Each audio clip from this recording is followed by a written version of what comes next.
Right now at 5:30, elections workers are still counting the votes from one South Florida race for the State House of Representatives. Razor-thin election results have now gone to a recount by hand. The first machine recount of the race between Democrat Robert Asensio and Republican David Rivera showed less than a 10th point between them. And the final results could change the balance of power in Tallahassee. Local 10's Glenna Milberg live now to explain. Glenna.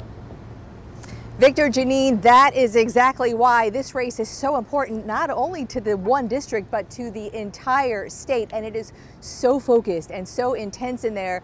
Remember this, they are actually using magnifying glasses at some point to count these ballots. But even as they're doing this hand count right now, there are signs that this will not be over even then. One by one, by hand, they're counting more than 6,000 ballots that the machines couldn't read because of overvote, undervote, no vote, even a no written in for both candidates. Percentages are so close that we have to do a manual recount. The frontrunner by a hair, Democrat Robert Asensio, examined the process, as did Republican opponent David Rivera. The first machine recount showed just 50 votes separate them, an 1/8%. That triggered the second manual recount. We had a good lead of, I think it was about 1,700 votes in early votes.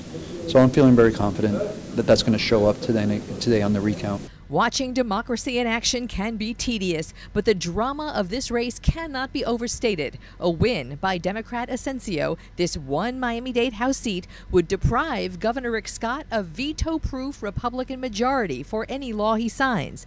David Rivera, former Republican congressman and former state rep, embroiled in former campaign-related scandals, is already planning the next level of contesting the results, a committee of the Florida House, where election law enters the realm of party politics. The legislature can take any evidence it wants into consideration. So all of that evidence, not just on mismatched signatures, but also on omitted signatures. So there's about 250 votes that haven't been counted that the legislature can look into.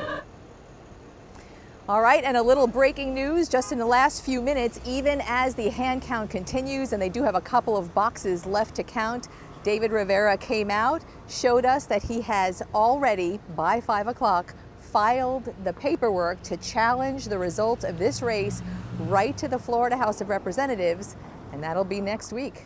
Stay tuned. I'm Glenna Milberg, live in Doral tonight, Local 10 News.